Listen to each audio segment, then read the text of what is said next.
Hello, hello, hello. Welcome. So Sagittarius, this is the Feminine Inquisition and your reading for Cancer season.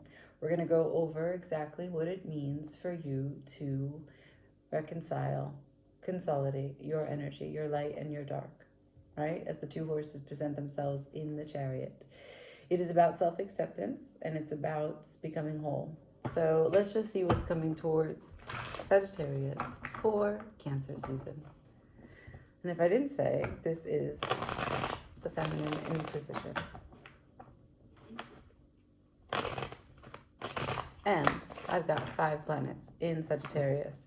And that's Western astrology, not Vedic.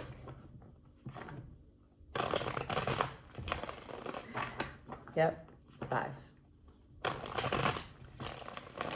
But I'm a Gemini moon. Show me, please, in a Capricorn rising for Sagittarius, what's coming towards them this Cancer season.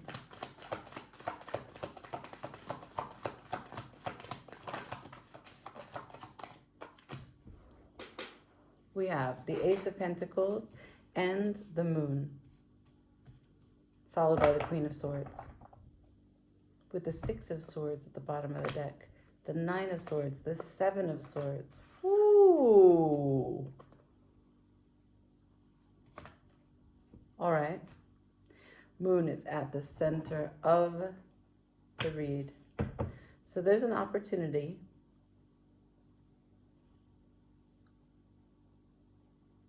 to understand something in the moon that you will depart from, that stresses you out, and that you need to leave completely. This is about self-development, about a processing of information, how information becomes distorted and blocks your manifestation. Show me the moon, please. Chariot in reverse. Death. 4 wands. So I got the Chariot sideways, Death sideways, 7 of Cups in reverse, 9 of Cups. So the moon, even though it's upright, with the 7 of Cups in reverse, it's sharing that an emotional clarity will arrive. The 7 of Cups is no longer in the dark. But the 9 of Cups following is in reverse. Something about this is kind of upsetting, taking away from your wish fulfillment. The Chariot and Death both on its side. And what does this have at the bottom? The 4 of Wands. 5 of Swords at the bottom of the deck, followed by the Lovers. Wow. A lot of complex attachment, separation, release. As it relates to something that is kind of in an intimate level, the moon holds information about your ability to consolidate your energy, your ability to let go and make good on the things that you desire. With the Queen of Swords here, you're making sense of maybe how you leave things, how you overthink and stress and worry. And this anxiety is what it is that you want to get away from. Show me the Queen of Swords, please. She holds her hand out. What is she showing? What is she pointing to? Queen of Swords.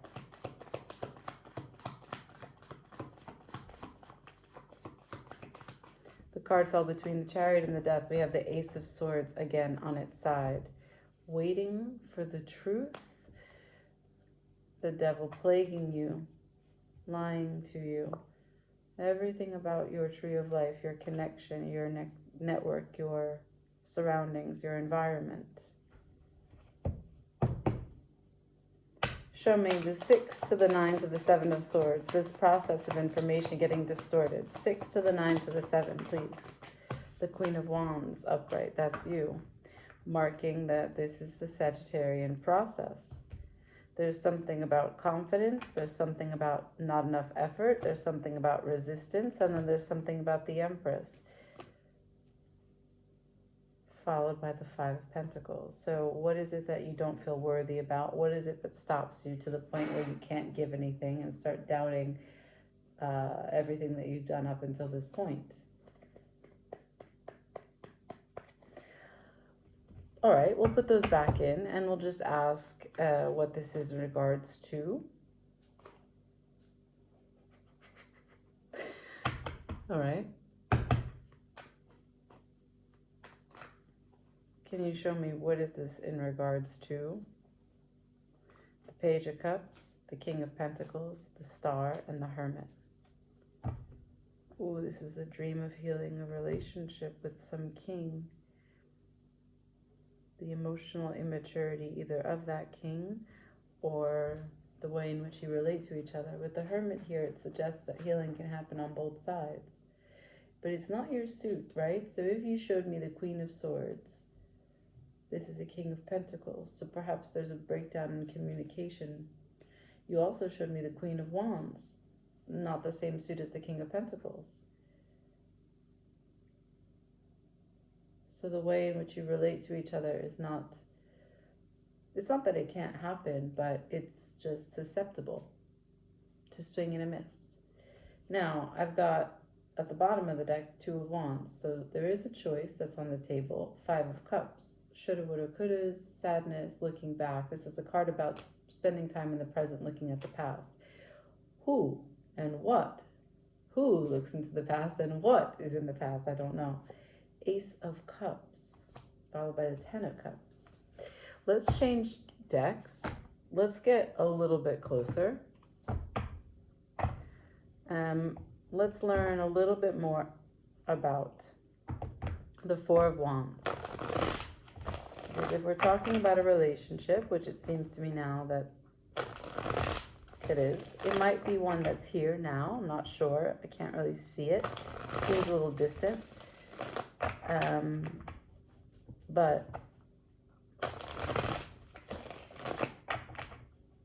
it could be something that you have in your mind about a union. Can you show me the Four of Wands, please, Spirit, for Sagittarius for this Cancer season? Ten of Cups and the Moon. Wow. Wow, wow, wow. There's a lot of unknowns here. That's the Moon 2 times. There's a Capricorn moon in this season. A full moon in Capricorn is on July 10th. There's also a new moon in Cancer on the 25th of June.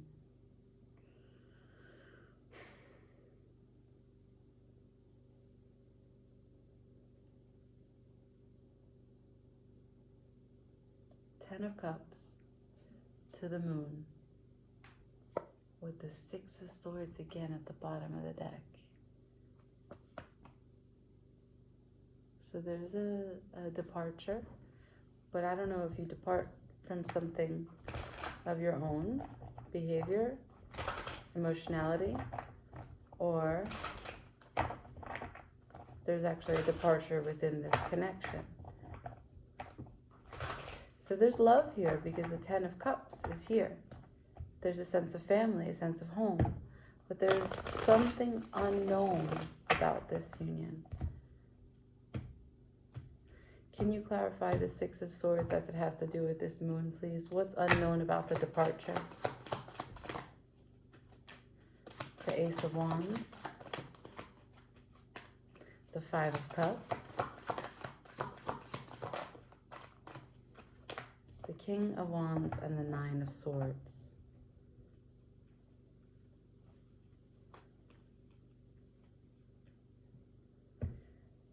Hermit, again, healing. So if the Six of Swords is still marked by healing, as it was previously and it is now, there is no departure. But no departure in the union, but there is a departure from something. Mental perseverance is what the Six of Swords is. Six is always external harmony, so just remember that. And in order to have external harmony as it relates to information, right? Each one of those swords represents a big thought. And just, as we continue to have thoughts over and over and let them repeat, they become beliefs. So this is a way in which you mentally persevere and go and find flexibility with your truth, that you have been so burdened that in exile you carried them with you. And that's why you let go of them in the end. They're just a bunch of bullshit. Yeah, cool, got that. But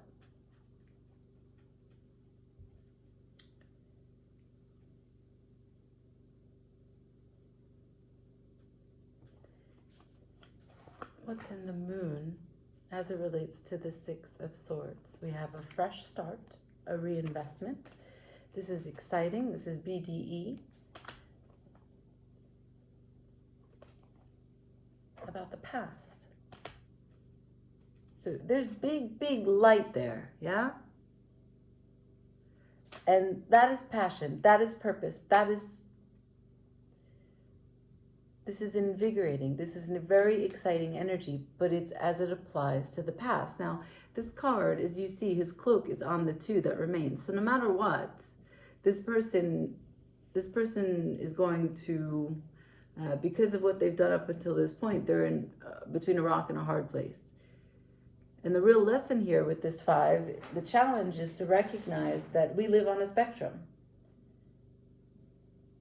We live on a spectrum. We cannot have joy without pain. We cannot have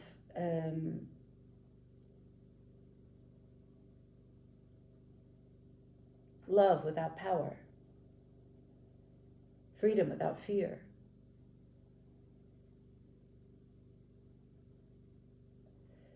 So this is shedding light on the mistakes of seeing things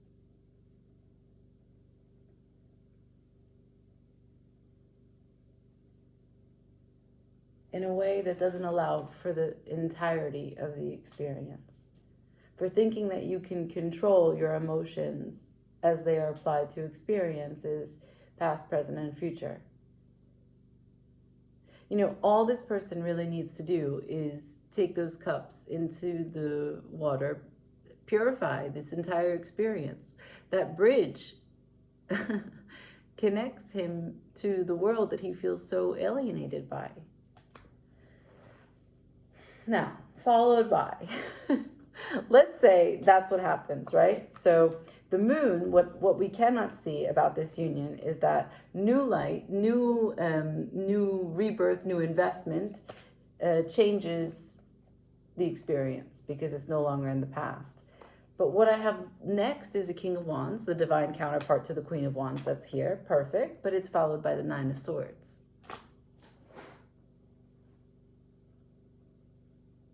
So a fresh start for the King of Wands to take more of an active role in managing how he processes the past, how he processes unwanted emotions, how he recognizes the duality of everything, that all of us at any given moment can experience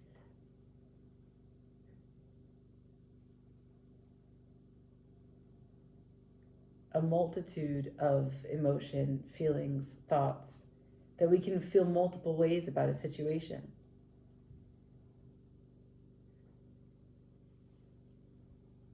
So the Six of Swords heals also the King of Wands. Oh, wow. Oh, wow. Because the moon is here twice. So it's for both people in this connection.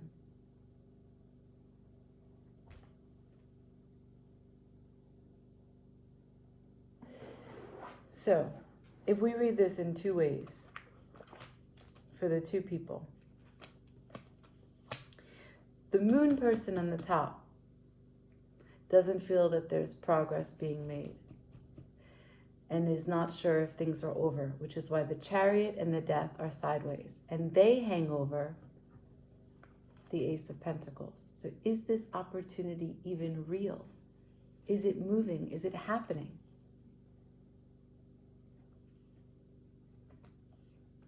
The need for the Moon to grant emotional clarity about if this wish is falling through my hands. The Queen of Swords wants to make sense of it.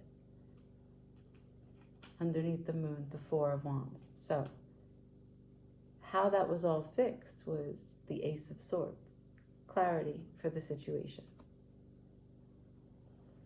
Okay. The bottom Moon person, marked by the King of Wands and the King of Pentacles, is dealing with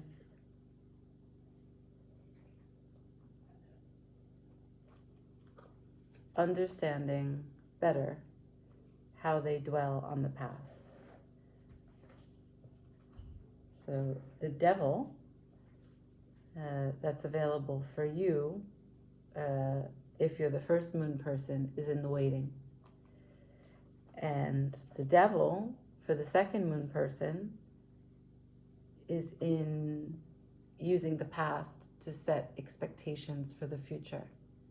But the past isn't the same as the present.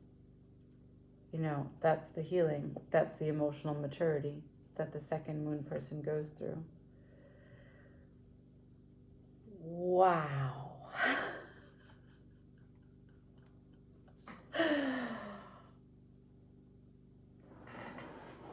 Wow, that's super interesting. Super, super interesting. I got you both here. Can I get advice, please? Advice. You want to do advice for the first Moon person and advice for the second Moon person? All right. Advice for the first Moon person. Please. Thank you. Four of Pentacles. Withhold. Hang tight. Keep your hands on it. Don't say much to the Chariot. Hold on to the victory. There's still time left. There's still time left to be confused. Keep working at it. The perspective will shift and the cycle will begin. Okay. Right. Can I have advice for the second Moon person? How cool. Can I have advice for the second Moon person, please?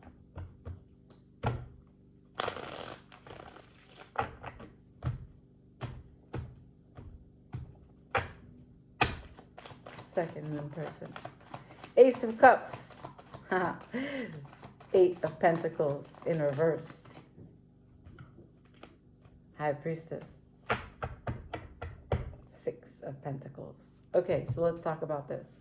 This person needs to, the second Moon person needs to recognize that their cup is full, always. They can never lose connection to the divine. The divine runs through them. They are a light being. They are a fountain of love. If they can only hold on to that grace for themselves, love themselves a little bit more, recognize what their value is here and now, they won't worry about how they lost value previously. This is when you feel so beautiful and this overflowing love and radiance inside helps you to see the beauty that is outside because it is mirroring you.